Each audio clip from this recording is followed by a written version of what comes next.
Muy buenas noches, docentes. Soy Gianpiero Bomani y vamos a comenzar con nuestra exposición de nuestro examen final.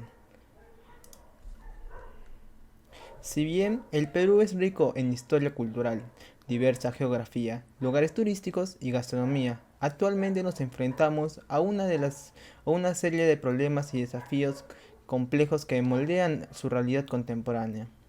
En medio de todas estas bondades, persisten problemas profundamente arraigados que impactan la vida diaria de los habitantes y afectan el rumbo de nuestra nación. Tres de estos problemas en nuestra realidad actual son la desigualdad social, la corrupción y la crisis política. Estos desafíos están entrelazados en el panorama nacional del peruano, lo que requiere enfoques integrales y políticas públicas efectivas. En la intersección de estos desafíos se encuentra la oportunidad de transformar un Perú más justo, próspero y cohesionado, donde la voz de todos nuestros ciudadanos sea escuchada y su potencial plenamente realizado. En estos tres argumentos que abordan cada una de estas problemáticas, veremos nuestras soluciones y analizaremos las permanencias o cambios que se presentan en la actualidad. En en los argumentos siguientes, nuestra postura va a ser a favor de que estas problemáticas afecten a nuestro país en un futuro y actualmente. También exploraremos cómo resolver estos problemas para evitar que afecten a futuras generaciones de nuestro querido Perú. Como primer argumento, la corrupción en nuestro país ha sido un fenómeno que se originó antes de la época republicana. Este persistente problema ha afectado a diversos aspectos de la vida pública y privada a lo largo de nuestra historia, desde prácticas clientelistas en la época colonial hasta escándalos contemporáneos de corrupción de a gran escala. Ha dejado una profunda huella en las instituciones, la economía y la confianza de la ciudadanía. En el sistema político en el sistema político y administrativo. Analizar la corrupción peruana implica adentrarse en hitos históricos complejos de nuestro país. Uno de estos hitos en la lucha de la corrupción fue la instauración de la República. Sin embargo, la corrupción continuó arraigada en las esferas políticas y económicas, con episodios notorios de abuso de poder. Durante el siglo XX, la corrupción se manifestó de manera más evidente en las malas prácticas administrativas, exacerbadas por la inestabilidad política, pues como nos indica Alfonso Walker Quirós en la siguiente cita textual. La corrupción constituye en realidad un fenómeno amplio y variado, que comprende actividades públicas y privadas. No se trata tan solo del tosco saqueo de los fondos públicos por parte de usos funcionarios corruptos como usualmente se los asume. La corruptela comprende el ofrecimiento y la recepción de sobornos, malversación y mala asignación de fondos y gastos públicos. La interesada aplicación errada de programas y políticas. Los escándalos financieros y políticos, el fraude electoral y otras transgresiones administrativas, como el financiamiento ilegal de partidos políticos en busca de extraer favores indebidos que despiertan una percepción de relativa en el público. Walter Quirós, Historia de la corrupción en el Perú, 2013. De acuerdo con el mencionado cita del autor, podemos entender que la corrupción depende de varios factores económicos como políticos, sociales o institucionales.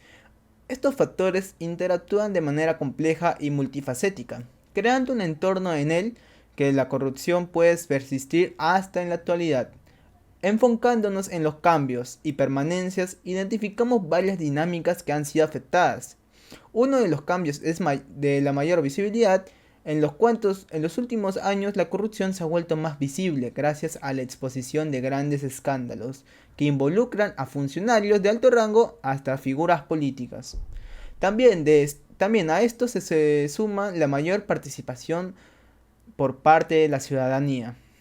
Existe un mayor nivel de conciencia, la participación de la sociedad civil que denuncia y difunde diferentes casos de corrupción, proveniendo así la transparencia en la gestión pública y privada.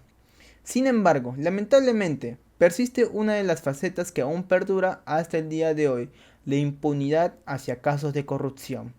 Aunque varios responsables de actos corruptos aún no se han enfrentado a las consecuencias significativas de sus acciones, esto ha creado una sensación de varios grupos o individuos pueden salir indemnes de sus actos ilícitos. Ahora le paso con mi compañero. Buenos días, estimado docente. En esta oportunidad, en el curso de Problemas y Desafíos en el Perú, me ha tocado exponer una parte del contexto de nuestro proyecto. Bueno, a continuación, sabemos que el Perú vivió uno de los capítulos más convulsos de la historia moderna.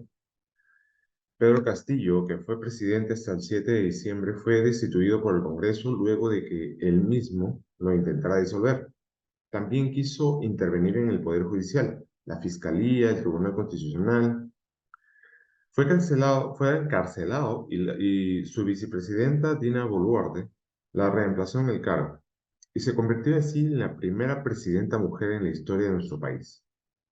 Pero también es la sexta persona en ocupar el cargo en presidencia en alrededor de 5 años. En protestas contra Boluarte, brutalmente reprimidas, se han desatado la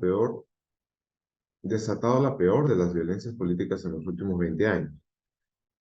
Como llegó al Perú esta debacle política, por un lado, una frágil gobernanza de Pedro Castillo tuvo mucho que ver al respecto. Desde que llegó al poder en julio de 2021, le fue prácticamente imposible gobernar. La derecha intentó destituirlo varias veces, en varias ocasiones, ¿sí? Pero se había, en campaña se habían negado a reconocerlo como mandatario, ¿no? Simpatizantes de Castillo reclaman que fue el bloqueo institucional lo que prohibió ejecutar el plan de gobierno, pero sus detractores alegan que fue un gobernante pues, que no tuvo la capacidad para brindar estabilidad ni una hoja de ruta clara para que la guía del país, ¿no? Castillo designó 5 gabinetes en medio año. Esto aumentó aún más la sensación de crisis. Entre los ministros que nombró, algunos son investigados por violencia política, corrupción o incluso asesinato. La corrupción de la política nacional es el factor clave por el que Pedro Castillo fue acusado de dirigir una organización criminal para obtener beneficios de contratos estatales. Él siempre negó estas acusaciones y sus seguidores denunciaron un esfuerzo de élites políticas para taparlo del poder, apartarlo del poder. Y es así, pues, que la vacancia contra Castillo es tan solo el último capítulo de una larguísima crisis. Pero antes de esto, de toda esta debacle, como acabamos de mencionar, no, el Perú tampoco estuvo gozando de una estabilidad política tan buena. Pedro Pablo Kuczynski, sin ir muy lejos, en el 2018 renunció a su cargo, acusado de sobornos y corrupción. Luego su asesor, Martín Vizcarra, fue también destituido por señalamientos similares, ¿no? Y así podemos mencionar, pues, desfilaron, pues, por nuestro Palacio de Gobierno, pues, Manuel Merino, quien gobernó por tan solo 6 días, Francisco Sagasti, que estuvo por un lapso aproximado de 8 meses, ¿no? Las acusaciones de corrupción en la presidencia de nuestro país pues han sido notorias, empezando desde Alberto Fujimori, Ollanta Humala, Pedro Pablo Kuczynski, Alejandro Toledo, Alan García y hasta los más voceados postulantes a las elecciones como Keiko Fujimori, ¿no?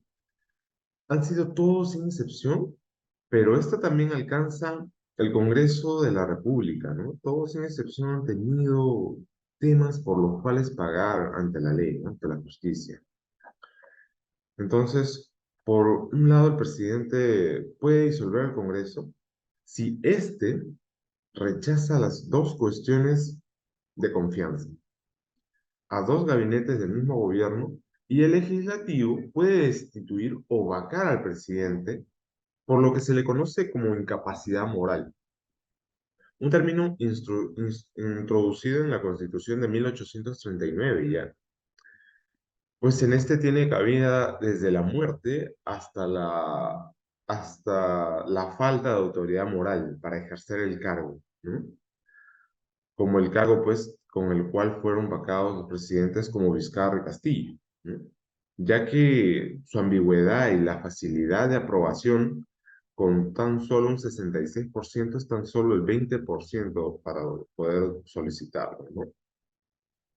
Y tan solo un 20% para poder solicitar este tema, ¿no? Bueno, aquí concluye mi parte. Mi nombre es Jordan Galloso. Muchas gracias y espero haya sido de su total agrado. Como último punto importante a mencionar, se puede evidenciar que la desigualdad social en Perú es una realidad que afecta a gran parte de la población, limitando el acceso a oportunidades y perpetuando ciclos de pobreza y exclusión.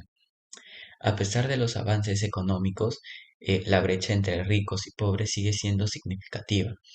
Por desigualdad social, podemos entender que abarca diversos temas en general, como por ejemplo la desigualdad de ingresos. El Perú representa una alta desigualdad de ingresos, lo que se refleja en una coeficiente de Gini elevado. Esta disparidad en la distribución de la riqueza conduce a una sociedad fragmentada donde solo unos cuantos pueden disfrutar de los beneficios del crecimiento económico. Por otro lado está el acceso a la educación y la salud. La desigualdad se manifiesta también en el acceso a servicios básicos, como lo mencioné, que es la educación y la salud. Las poblaciones en áreas rurales y las comunidades indígenas enfrentan mayores dificultades para acceder a estos servicios esenciales. La discriminación por racismo, no, la discriminación y racismo es uno de los factores que agravan la desigualdad en el Perú.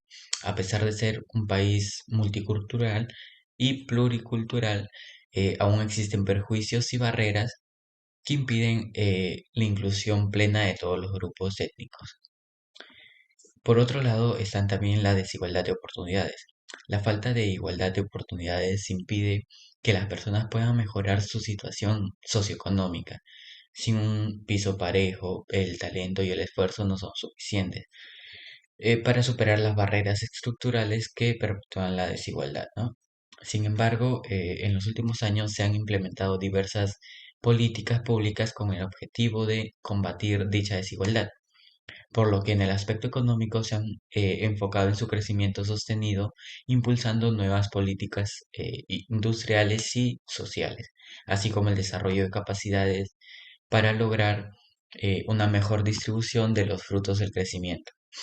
Además, las políticas sociales buscan mejorar el acceso a bienes y servicios básicos, como la educación eh, y la salud, especialmente en áreas rurales y comunidades indígenas, ¿no? Por otro lado, se promueve la inversión privada para generar mayores utilidades y por ende incrementar la recaudación tributaria necesaria para la inversión pública en el ámbito social. Asimismo, se busca incrementar el crecimiento económico que genera más puestos de trabajo, reduciendo el desempleo y elevando los salarios, ¿no? Por todo lo mencionado anteriormente, se puede concluir que la desigualdad social en nuestro país es un obstáculo para el desarrollo integral del país, por lo que estas políticas y estrategias son parte de un esfuerzo continuo para reducir la desigualdad y promover la equidad en el país. Es importante mencionar que la efectividad de estas políticas depende de su correcta implementación y del compromiso del gobierno y la sociedad para abordar las causas estructurales de la desigualdad, ¿no? A continuación le daré paso a mi compañero. Bien, y siguiendo con la interrogante de qué cambios identifica sobre nuestro tema desarrollado en la actualidad, en la corrupción podemos identificar una mayor visibilidad de los casos de corrupción, esto con una exposición de escándalos que involucran a altos funcionarios y figuras públicas. Por otra parte, una mayor participación y denuncia por parte de esta sociedad civil sobre estos actos de corrupción. En el punto de la crisis política tenemos una destitución de Pedro Castillo como parte de la inestabilidad política, bueno, siendo este el sexto presidente en 5 años. También masivas protestas en el gobierno de Dina Boluarte y su represión, bueno, desatando esto una ola de violencia, ¿no? También una desigualdad social, reconocimiento de la persistencia de la desigualdad a pesar de un crecimiento económico en el país. También una mención de políticas públicas recientes que están enfocadas en combatir la desigualdad tanto en aspectos económicos como en lo social. En sí, este documento más que nada resaltamos principalmente una mayor visibilidad de los problemas de corrupción y crisis política en el país, así también como ciertos esfuerzos que abordan más que nada en la desigualdad social. Por otra parte, como última cuestión que tenemos es qué permanencias identifica sobre el tema desarrollado, ¿no? Con mi equipo, que sobre la corrupción, la impunidad frente a estos casos de corrupción persiste como un problema clave. Esta corrupción se mantiene arraigada en la historia y la cultura del país. Y en lo político, bueno, continúan las acusaciones de corrupción de desestabilidad de los gobiernos y persiste la fragilidad bueno, en la gobernabilidad y estabilidad económica y política. Y sobre la desigualdad social, hay una brecha entre ricos y pobres en el país que es mantenida significativamente. Bueno, persistiendo en manifestaciones de desigualdad de acceso a salud, educación, ingresos y oportunidades. Acá destacamos que en ciertos cambios y esfuerzos recientes aún persisten como rasgos dominantes la impunidad frente a la corrupción, la fragilidad política con continuas crisis y una desigualdad social estructural en múltiples dimensiones, perdón. Y esto se resalta con la necesidad de un compromiso que sostiene para enfrentar este problema en el país, ¿no?